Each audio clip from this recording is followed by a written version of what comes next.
Hi everyone, I am Megha. Welcome to my YouTube channel. So guys, I am back with my another video that is on authority.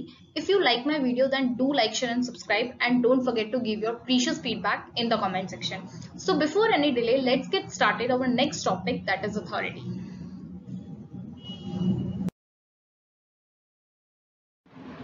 चलिए जानते हैं कि authority का मतलब क्या होता है.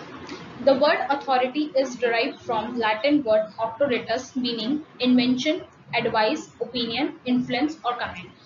सबसे पहले आपको ये ध्यान रखना है कि अथॉरिटी जो वर्ड है वो लैटिन वर्ड से आया है, ऑक्टोरिटस से, ठीक है, जिसका मतलब होता है इन्वेंशन, कोई नई खोज करना, एडवाइस देना, ओपिनियन, इन्फ्लुएंस या कमांड करना.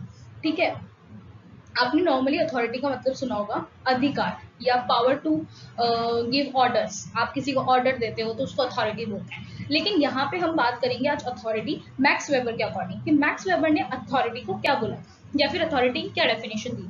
मैक्स वेबर ने बोला था, according to Max Weber the term authority refers to the legitimate power. जब आपकी पावर लीगल बन जाती है तो हम उसको अथॉरिटी बोलते हैं. कैसे, ये मैं आपको एक एग्जाम्पल के थ्रू समझाती हूँ. जैसे मान लीजिए कि अगर कोई रोड पे बदतमीजी कर रहा है और आप उसको मारते हैं, ठीक है, तो ये आपकी पावर है कि आपके अंदर एक कैपेबिलिटी है कि अगर वो कुछ गलत कर रहा है तो आप उसको मार रहे हैं. लेकिन अगर वही कोई चोरी कर रहा है या कोई टेररिस्ट है तो अगर उसको पुलिस मारती है, ठीक है, तो पुलिस के पास क्या है, अथॉरिटी है. ठीक है, तो वो उसके पास अथॉरिटी है तो वहां पे पुलिस वाले से कोई भी क्वेश्चन नहीं कर सकता, ठीक है, कि आप इसको क्यों मारे, क्योंकि उनको अथॉरिटी दी गई है कि अगर कोई कुछ गलत काम करता है तो वो हाथ उठा सकते हैं. ठीक है, तो उसको हम अथॉरिटी बोलते हैं. तो मैक्स वेबर का कहना ये था कि जब आपकी पावर लीगल बन जाती है, ठीक है, तो हम उसको अथॉरिटी बोलते हैं. जैसे मान लीजिए अगर एक और एग्जांपल ये ले सकते हैं हम, जैसे स्टूडेंट्स होते हैं कॉलेज में, उनको हम पनिशमेंट देते हैं, ठीक है, तो हमारे पास वो अथॉरिटी है. अब वो अथॉरिटी हमें किसने दी है, कॉलेज वालों ने दी है कि अगर वो कुछ भी बदतमीजी करते हैं या कुछ पढ़ते नहीं है या असाइनमेंट पूरा नहीं कर रहे हैं तो आप उसको पनिश कर सकते हो. तो ये वाली अथॉरिटी मुझे किसने दी है, कॉलेज ने दी है. ठीक है, तो मेरी जो पावर थी वो लीगल कैसे बनी, जब मुझे कॉलेज वालों ने वो अथॉरिटी दी. ठीक है, तो आपकी जब पावर लीगल बन जाती है उसे हम अथॉरिटी बोलते हैं. गेट इट, यही था अथॉरिटी का मतलब अकॉर्डिंग टू मैक्स वेबर. आपके पेरेंट्स आपको मारते हैं, ठीक है, तो ये उनके पास एक अथॉरिटी है, आप उनके चिल्ड्रन हैं तो वो आपके ऊपर हाथ उठा सकते हैं. लेकिन अगर कोई बाहर वाला बंदा आपको मार रहा है तो भाई अगर आपने कुछ गलती करी है वो आपको मार रहा है तो वो उसकी पावर है, लेकिन उसके पास अथॉरिटी नहीं है कि वो आपको मार सकते हैं. आपके कुछ इश्यूज हो गए और उसने आपको थप्पड़ वप्पड़ लगा दिया तो वो ऐसा है कि उसके पास पावर है, वो अगर आपके ऊपर हाथ उठाएगा तो आप भी उसके ऊपर हाथ उठाओगे, तो वो एक पावर वाली चीज हो गई. लेकिन आपके पेरेंट्स आपके ऊपर हाथ उठाते हैं तो वो एक अथॉरिटी वाली चीज है, उनके पास अथॉरिटी है कि वो आपको मार सकते हैं. ठीक है, तो when power become legal then it is known as authority. ठीक है, जब पावर लीगल बन जाए तो हम उसको अथॉरिटी बोलते हैं. ये ऐसे चलता है कि आपकी जो पावर है लीगल बन गई. और लीगल कैसे बनी, जब आपको कोई इंस्टीट्यूशन ने, ऑर्गेनाइजेशन ने वो राइट्स दे दिए, ठीक है, तब वो जाके अथॉरिटी है. इस चीज को ध्यान रखना. मैक्स वेबर ने 3 टाइप्स ऑफ अथॉरिटी डिस्कस की है. First is traditional authority, second is rational legal authority और थर्ड इज कैरिस्मेटिक अथॉरिटी. तीनों को थोड़ा सा ब्रीफ में जानेंगे, आगे देखेंगे दूसरी स्लाइड में. नेक्स्ट स्लाइड से चलने से पहले मैं एक बार ये हटा देती हूँ. आई होप आप लोगों को अथॉरिटी का मतलब समझ आ गया हो अकॉर्डिंग टू मैक्स वेबर. ठीक है, आगे इन तीनों को डिस्कस करते हैं. चलिए,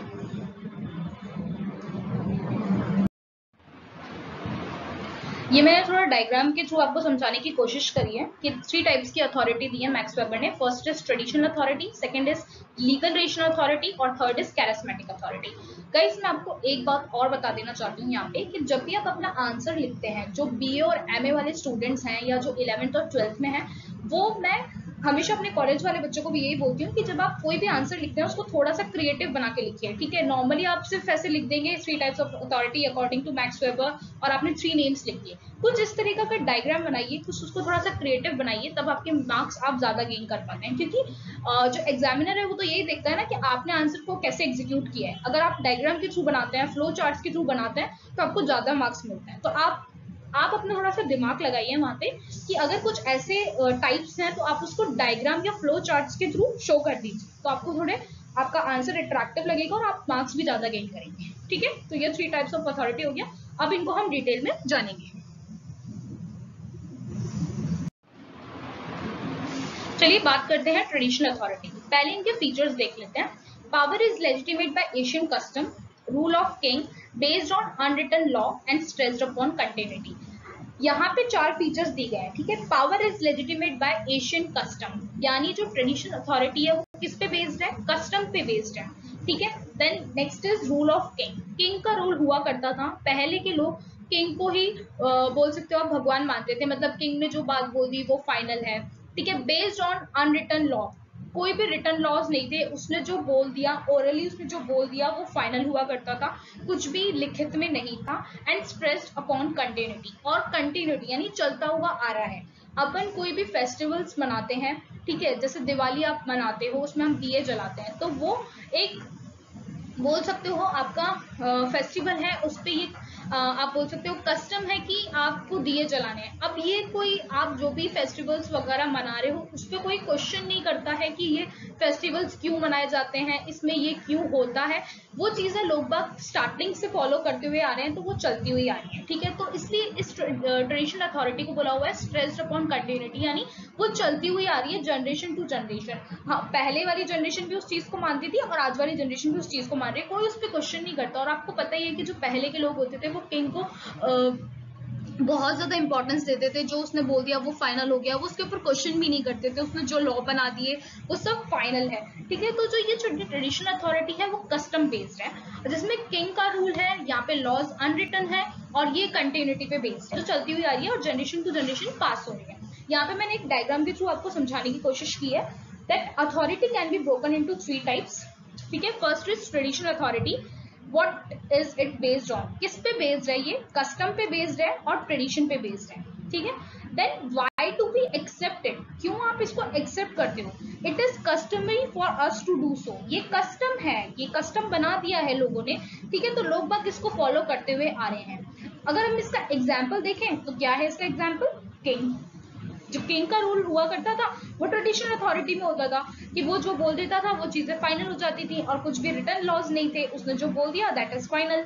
तो ये आपको डायग्राम ध्यान रखना है और आप ये डायग्राम एग्जाम में भी बना सकते हैं इस तरीके से। ठीक है, आई होप आपको ट्रेडिशनल अथॉरिटी में कोई प्रॉब्लम नहीं है। चलिए आगे हम देखेंगे रेशनल लीगल अथॉरिटी। अब बात करते हैं रेशनल लीगल अथॉरिटी की। Power is legitimate by explicit rule and procedure that define right and obligation of rulers. यहाँ पे थोड़ा सा चेंज हो गया, ट्रेडिशनल अथॉरिटी से रेशनल लीगल अथॉरिटी चेंज हो गई। कैसे?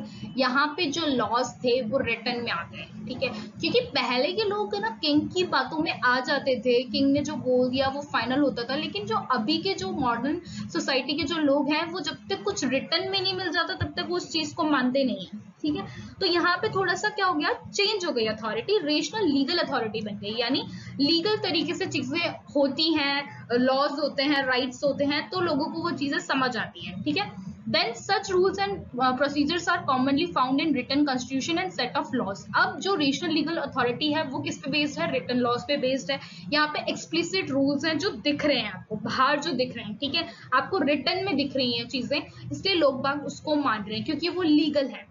अब लोग जो प्रैक्टिकल लोग होते हैं उनको हर चीज रिटर्न में चाहिए होती है, वो पहले के लोगों की तरह नहीं है कि चीजें मानने लग जाएंगे, किंग ने बोल दिया तो फाइनल हो गया। नहीं, जो मॉडर्न सोसाइटी के जो लोग हैं उनको सब चीज रिटर्न में चाहिए कि भाई हम इस चीज को माने तो क्यों माने। ठीक है, उनको रीजन चाहिए उसका, इसलिए जो सेकंड अथॉरिटी आई थी वो आई थी रेशनल लीगल अथॉरिटी, कि हर चीज का भाई रीजन है और ये अथॉरिटी एकदम लीगल है क्योंकि सब चीजें रिटर्न में। आपका जो कॉन्स्टिट्यूशन है वो रिटर्न में, लोग बाग उसको क्यों फॉलो कर रहे हैं? क्योंकि वो रिटर्न में है, लोगों को उनके राइट्स बताए गए हैं, उसमें ड्यूटीज बताई गई हैं, तो लोग बाग उसको फॉलो कर रहे हैं। Then legal rational authority stresses a government of laws not of people. यहाँ पे लोगों की बातों पे बेस्ड नहीं है, किस पे स्ट्रेस कर रही है? गवर्नमेंट ऑफ लॉज पे, ये लॉज पे बेस्ड है। ठीक है, वो कस्टम पे बेस्ड थी, ये लॉज पे बेस्ड है, जो रिटन लॉज है। ठीक है, यहाँ पे लोगों की बात बात, अगर लोगों ने बात बोली और अपन ने मान ली यहाँ पे वो वाली चीज नहीं है, ये किसको स्ट्रेस करती है? गवर्नमेंट ऑफ लॉज, यहाँ पे लॉज को स्ट्रेस कर रही है। This kind of authority is commonly found in the most of the political system of modern society. और जो आपका मॉडर्न सोसाइटी का जो पॉलिटिकल सिस्टम है, यानी जो हमारा पार्लियामेंट है, ठीक है, वो किस पे बेस्ड है? वो लीगल रेशनल अथॉरिटी पे बेस्ड है, क्योंकि यहाँ पे सब कुछ रिटन में है, ठीक है। आपका जो पॉलिटिकल सिस्टम हो गया वो रेशनल लीगल अथॉरिटी पे बेस्ड है, यहाँ पे रिटन रूल्स हैं, यहाँ पे कोई ऐसे नहीं है कि ओरली कुछ बोल दिया और लोगों ने मान लिया, यहाँ पे हर चीज लीगल तरीके से चलती है, लॉज के अकॉर्डिंग चलती है, ठीक है। तो ये था रेशनल लीगल अथॉरिटी। आगे मैंने इसका एक डायग्राम डिस्प्ले किया है, वो मैं आपको नेक्स्ट स्लाइड में दिखाती हूँ। चलिए आगे चलते हैं। चलिए रेशनल लीगल को एक बार वापस से देख लेते हैं। In modern societies, authority is made legitimate by the acceptance of established set of sensible rules, laws and procedure by the majority of population. अब मेजोरिटी ऑफ पॉपुलेशन ने इसको क्यों एक्सेप्ट किया और ये कैसे लेजिटिमेट बनी यानी लीगल बनी? क्योंकि ये किस पे बेस्ड थी? सेंसिबल रूल्स पे बेस्ड थी, लॉज पे बेस्ड थी, तभी इसको मेजोरिटी ऑफ पॉपुलेशन ने एक्सेप्ट किया। मैंने आपको बताया था कि मॉडर्न सोसाइटी में जो लोग हैं, मेजोरिटी ऑफ पीपल हैं, वो कभी भी आप ओरली कुछ चीजें बोल देंगे कि ये लॉ आ गया है, आपको इसको मानना है, वो नहीं मानेंगे। क्यों? क्योंकि जो मॉडर्न सोसाइटी है और हमारा जो पॉलिटिकल सिस्टम है वो रेशनल लीगल अथॉरिटी पे बेस्ड है, जहां पे हर चीज रिटन में ही चलती है। आपका जो कॉन्स्टिट्यूशन है, आपका जो पार्लियामेंट है, जिसके रूल्स एंड रेगुलेशन है, सब कुछ रिटन में चलते हैं, इसलिए लोग बाग उसको रिटन में मानते हैं। आप उसको बिना लिखे कुछ बात बोलेंगे मॉडर्न सोसाइटी के पीपल्स को, वो नहीं मानेंगे, ठीक है। इसलिए मेजोरिटी ऑफ पॉपुलेशन ने इसको एक्सेप्ट किया। इसके एग्जांपल्स देख लेते हैं। For example the authority of parliament and the prime minister. अब प्राइम मिनिस्टर की जो भी राइट्स हैं, ड्यूटीज हैं, सब कुछ रिटन में है। आप पढ़ते हैं ना पॉलिटिकल में, आप पढ़ते हैं उनकी क्या राइट्स हैं, क्या ड्यूटीज हैं, ठीक है, वो कैसे इलेक्ट होके आए हैं, सारा प्रोसीजर है, सब कुछ रिटन में है, इसलिए इसको बोला गया है रेशनल लीगल अथॉरिटी। इसमें ट्रेडिशनल में किस पे बेस्ड थी? किंग पे बेस्ड थी। यहाँ गवर्नमेंट ऑफ लॉज पे बेस्ड है, ठीक है। वहां पे अनरिटन लॉज थे, यहाँ रिटन लॉज है। मतलब ट्रेडिशनल अथॉरिटी से जस्ट अपोजिट हो गई rational legal authority. I hope अब आपको रेशनल लीगल अथॉरिटी अच्छे से क्लियर हुआ, ठीक है। नेक्स्ट हम देखेंगे कैरिस्मेटिक अथॉरिटी। चलिए आगे चलते हैं। एक बार मैं इसको हटा दूं। चलिए नेक्स्ट में देखते हैं। चलिए जानते हैं कैरिस्मेटिक अथॉरिटी का मतलब क्या होता है। The charismatic authority is based on unusual, exceptional or even supernatural quality that people attribute to particular political, religious और military leaders. सबसे पहले आप ध्यान रखिए जो charismatic authority है वो किस पे based है? Unusual, exceptional और supernatural qualities, ठीक है, जो बहुत कम लोगों के अंदर होती है। मैक्स वेबर ने बोला कि जो ये कैरिस्मेटिक अथॉरिटी है वो दो चीजों पे बेस्ड है, अनयूजुअल, एक्सेप्शनल और सुपरनैचुरल क्वालिटी, जो बहुत कम लोगों के अंदर मिलेगी आपको। हमारी कुछ सोसाइटीज में जो लीडर्स हुए हैं जिनके अंदर ये क्वालिटी थी, जिसको वेबर ने बोला है एक्स्ट्रा ऑर्डिनरी क्वालिटी का नाम दिया है करिश्मा, ठीक है। बहुत कम लोगों के अंदर होता है, नॉर्मल पीपल के अंदर नहीं होता है, ठीक है। जनरली अगर हम देखें तो ये कुछ लिमिटेड लोग हैं, उनके अंदर ही आपको ये कैरिस्मेटिक वाली या करिश्मा वाली क्वालिटी आप बोल सकते हैं मिलेगी। यहाँ पे मैं आपको कुछ एग्जांपल्स दूंगी जिससे आपको और अच्छे से समझ में आएगा कि ये करिश्मा वाली क्वालिटी होती क्या है, ठीक है। There are various example of such leader with the quality of charisma. Example: Jesus Christ, Mahatma Gandhi, Hitler, Napoleon, Alexander the great and so on. बहुत सारे ये जो लीडर्स हुए हैं इनके अंदर ये सुपरनैचुरल क्वालिटी थी जिसको वेबर ने करिश्मा बोला। क्यों? क्योंकि लोग इनके फॉलोवर बन जाते थे। भाई ये बात ऐसी करते थे, इनकी जो आइडियोलॉजीज थी, इनके जो व्यूज थे, इनकी जो स्ट्रैटेजीज थी, ठीक है, प्रॉब्लम को हैंडल करने की, वो बिल्कुल डिफरेंट थी। जैसे महात्मा गांधी का अगर मैं बोल सकते हैं मोस्ट पॉपुलर एग्जांपल कि महात्मा गांधी के लोग बहुत बड़े फॉलोवर्स थे, ठीक है, बहुत ज्यादा लोग इनको फॉलो करते थे। इनकी जो नॉन वायलेंट तरीके से ये चीजें जो सॉल्व करते थे, ठीक है, लोगों को ये चीजें बड़ी पसंद आती थी। इनके जो व्यूज थे वो लोगों को बहुत ज्यादा पसंद आते थे। तो मतलब आज के टाइम पे ऐसा है कि आप किसी को अपना फॉलोवर नहीं बना सकते हो, लोग आपकी बात क्यों मानेंगे, ठीक है। इसलिए वेबर ने इनको बोला कि ये जो क्वालिटी है ये बहुत लिमिटेड लोगों के अंदर ही मिलती है, ठीक है, जिससे लोग इतने ज्यादा इनसे प्रभावित हो जाते हैं, इनकी व्यूज से, आइडियोलॉजी से, कि लोग इनके फॉलोवर बन जाते हैं। ठीक है, फिर ये अपने पर्सनल क्वालिटी यूज करके लोगों को अपना फॉलोवर बना लेते हैं। ठीक है, जैसे मैं आपको यहाँ पे पिक्चर दिख रही होगी, उसमें मैंने दो चीजें समझाई हैं। Charismatic leader use personal authority, ये पर्सनल अथॉरिटी यूज करते हैं, अपनी पर्सनल क्वालिटी यूज करते हैं लोगों को फॉलोवर बनाने के लिए। मतलब उनके व्यूज लोगों को इतने पसंद आते हैं कि लोग इनके फॉलोवर्स बन जाते हैं। To generate mass following and challenge the traditional order. भाई ये कैरिस्मेटिक अथॉरिटी आप बोल सकते हैं पर्सनल क्वालिटीज हैं जो बहुत कम लोगों के मिलती हैं। ठीक है, ये जो एक उनको पावर दी गई है कि लोग इनको फॉलो करते हैं। ठीक है, इस एक्स्ट्राऑर्डिनरी क्वालिटी को वेबर ने करिश्मा नाम दिया था, ये आपको ध्यान रखना है। The charisma dies with the individual death, scandal etcetera. और जैसे लोग जब इनकी डेथ हो जाती है तो इनके साथ ये वाली जो बोल सकते हो आप क्वालिटी वो चली जाती है। ठीक है, मतलब आज के टाइम पे मेरे को ऐसा लगता है कि बहुत मुश्किल है किसी को भी अपना फॉलोवर बनाना। भाई लोग आपकी बात क्यों मानेंगे? रीजन क्या है कि लोग आपकी बात मानेंगे? ठीक है, तो जब आपके अंदर ऐसी सुपर नेचुरल क्वालिटी होती है जो आपको बोलते हैं ना गॉड गिफ्टेड ही होती है भाई, कि आपको ये क्वालिटी मिली है कि लोग आपकी बातों से इतने ज्यादा एग्री करते हैं, आपके व्यूज को इतना ज्यादा मानते हैं कि वो आपके फॉलोवर्स बन जाते हैं। ठीक है, तो वेबर ने इसको क्या बोला था, एक्स्ट्राऑर्डिनरी क्वालिटी को कैरिज्मा नाम दिया था, इसलिए इस अथॉरिटी का नाम पड़ गया कैरिस्मेटिक अथॉरिटी। ठीक है, जो हमारे लीडर्स हुए थे उनके नेम्स आपको याद रखने हैं, वो आपको ऑटोमेटिकली याद रहेंगे, क्योंकि जो जीसस क्राइस्ट है, महात्मा गांधी है, ये लोग इनको बहुत ज्यादा फॉलो करते थे। ठीक है, बहुत लोग इनके फॉलोअर्स थे। ठीक है, तो आपको बिल्कुल भी ये जो तीनों अथॉरिटी हैं बिल्कुल भी रटने की जरूरत नहीं है, ये सिंपल लैंग्वेज में मैंने आपको समझा दिया है। ठीक है, बस आपको ये ध्यान रखना है, ये कहीं ना कहीं आपके है ना सर डेली लाइफ से रिलेटेड है। ठीक है, इसमें आपको बिल्कुल भी ऐसे रट के वहां पे लिखने की जरूरत नहीं है। ठीक है, वेबर ने 3 टाइप्स ऑफ अथॉरिटी बताया था और ये थ्योरी पे बहुत ज्यादा क्वेश्चन आता है, इसलिए मैंने ये वीडियो बना दिया। इसको बहुत अच्छे से देखें, आपको अच्छे से समझ में आएगा। नेक्स्ट स्लाइड में मैं आपको क्लियर कर दूंगी इन तीनों अथॉरिटी को एक बार। ठीक है, तब तक मैं एक बार ये हटा देती हूँ, फिर हम नेक्स्ट स्लाइड में देखेंगे। आई होप आपको ये 3 अथॉरिटीज में कुछ भी कंफ्यूजन नहीं होगा। अगर कुछ भी कंफ्यूजन आपको हो या कोई डाउट हो तो आप मुझे कमेंट सेक्शन में बिल्कुल बता दें, तो मैं आपका डाउट क्लियर कर दूंगी। चलिए अब तीनों अथॉरिटी को एक बार वापस से देख लेते हैं।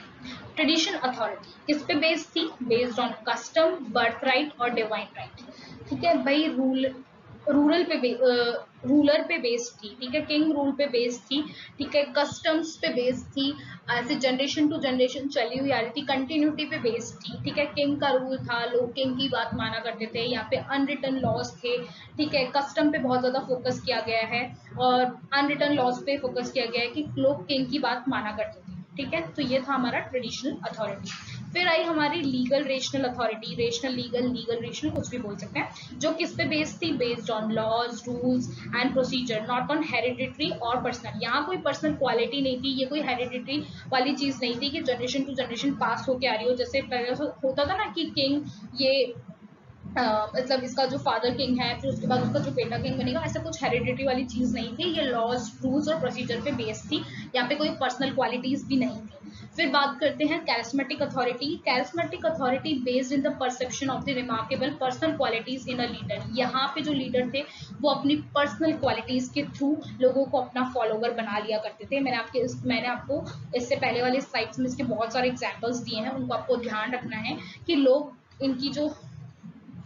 थे कैसे इनके फॉलोवर्स बन जाते थे। उनके अंदर ऐसी क्वालिटीज थी कि उनकी आइडियोलॉजीज, उनके व्यूज लोगों को इतने ज्यादा पसंद आ जाया करते थे। ठीक है, यही थी हमारी आज की 3 टाइप्स ऑफ अथॉरिटी, जो एकदम सिंपल है। आप इसको अच्छे से देखिए, आपको बहुत अच्छे से समझ आएगा। यही था आज अपना chapter types of authority according to Max Weber. ठीक है, तीनों को मैंने एक बार इस तरीके से बता दिया कि भाई ये तीनों अथॉरिटी किस पे बेस्ड थी, इसलिए मैं आपको एकदम एक डायग्राम के थ्रू मैंने शो कर दिया है। ठीक है, जिसमें यहाँ पे देख सकते हैं आप कि तीनों का एग्जाम्पल्स के थ्रू यहाँ पे फोटो दी गई है। ये था आज का अथॉरिटी का चैप्टर। एक बार मैं इसको हटा दूं ताकि आपको अच्छे से दिख जाए। चलिए, So guys, this is all about authority. Thank you so much. If you like my video, then do like, share and subscribe, and don't forget to give your precious feedback in the comment section. And if you have any doubt regarding any topic, then do write in the comment box. और मैं आपको बोल देना चाहती हूँ एक चीज ये कि अगर आपको इसके पीडीएफ चाहिए तो आप मुझे टेलीग्राम चैनल पे भी फॉलो कर सकते हैं, टेलीग्राम चैनल पे भी फॉलो कर सकते हैं जिसका नाम है सोशियोलॉजी विद मेघा। और आपको कौन से टॉपिक पे वीडियोस चाहिए वो भी आप मुझे कमेंट सेक्शन में बिल्कुल बताएं, ठीक है, मैं उस पर बिल्कुल वीडियो बना दूंगी। और हाँ, जो ये वीडियो है जो मैंने बताया मैक्स वेबर का थ्योरी ऑफ अथॉरिटी, ये आपको जो भी 11th-12th में स्टूडेंट्स हैं उनके भी काम आ सकता है, बीए एमए में जो हैं, ठीक है, जो नेट की प्रिपरेशन कर रहे हैं, जो यूपीएससी की तैयारी कर रहे हैं, सब में ये क्वेश्चन बहुत ज़्यादा पूछा जाता है। और मुझे ऐसा लगा कि ये बहुत मोस्ट इंपॉर्टेंट टॉपिक है और तो मुझे बनाना चाहिए। और बाकी की जो मैंने वीडियोज़ बनाए हैं, माइग्रेशन पे वीडियो बनाए हैं, मैंने सोसाइटी कम्युनिटी पे भी वीडियो बनाए हैं, सोशल ग्रुप पे भी वीडियो बनाए हैं।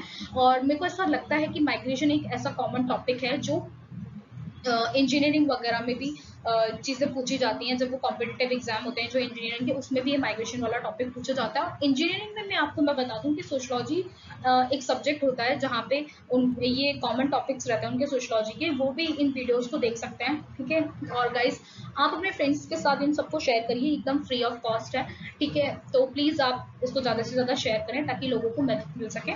सो thank you so much, and till then take care, bye, and see you in the next video.